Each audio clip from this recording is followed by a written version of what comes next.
नमस्कार। सोचिए, जंग के मैदान में क्या कोई सस्ता सा बिल्कुल धीमा हथियार अरबों डॉलर की टेक्नोलॉजी को हरा सकता है? आज हम इसी हैरान कर देने वाले सवाल की तह तक जाएंगे। तो सवाल यही है, एक बिल्कुल साधारण सा धीमी रफ्तार से चलने वाला ड्रोन उसने 1 अरब डॉलर के हथियार को बेकार कैसे कर दिया? मतलब उसे अंधा कैसे कर दिया? आइए इस पूरी पहेली को परत दर परत खोलते हैं। तो चलिए अब जरा गहराई में उतरते हैं, ये समझने के लिए कि ये सब हुआ कैसे। हमें पहले ये जानना होगा कि आखिर निशाना क्या था। और यकीन मानिए, ये कोई मामूली मिलिट्री बेस नहीं था। 1.1 अरब डॉलर।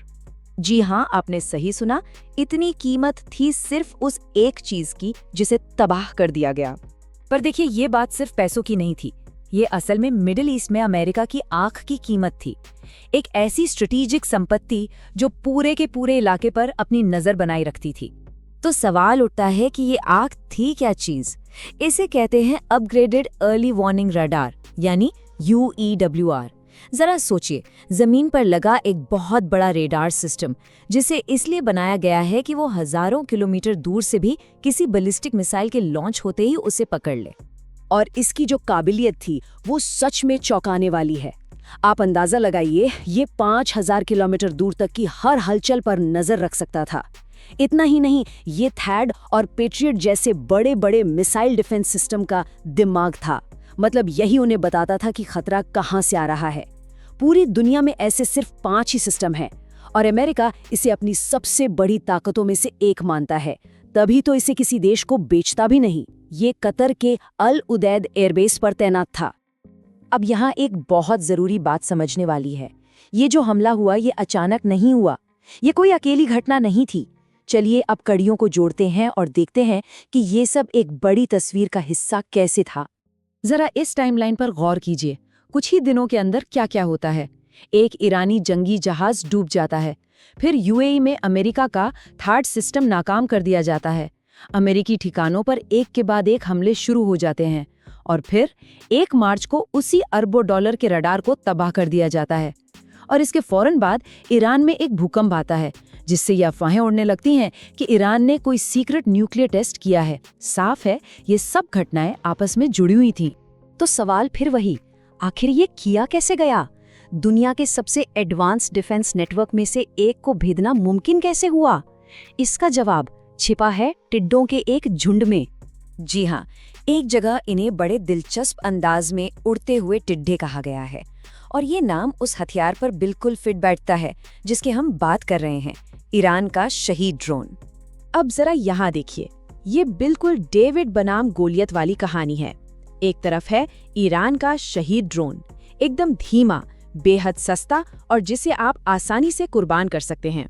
और दूसरी तरफ है अमेरिका का एडवांस्ड महंगा एयर डिफेंस सिस्टम।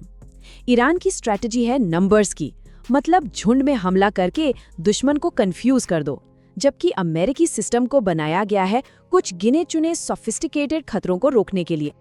तो ये झुंड वाली स्ट्रैटेजी असल में काम कैसे करती है? देखिए, ये पूरा का पूरा एक नंबर गेम है। पहला स्टेप, एक साथ सैकड़ों ड्रोन लॉन्च कर दिए जाते हैं। दूसरा, इतने सारे टारगेट्स को देखकर एडवांस्ड रडार सिस्टम्स भी कंफ्यूज हो जाते हैं।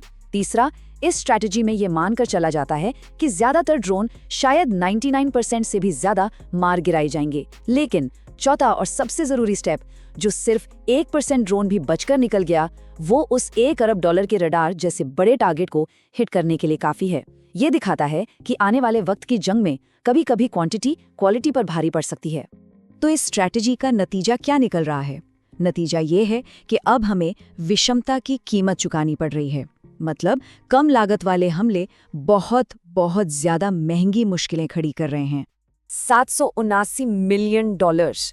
रिपोर्ट्स के मुताबिक ये वो रकम है जो अमेरिका इस लड़ाई के सिर्फ शुरुआती दिनों में ही खर्च कर चुका था। और ये तो सिर्फ अमेरिका की बात है। अगर हम इजराइल जैसे बड़े सहयोगी की बात करें तो उनके लिए इस लड़ाई की हर हफ्ते की लागत देखिए।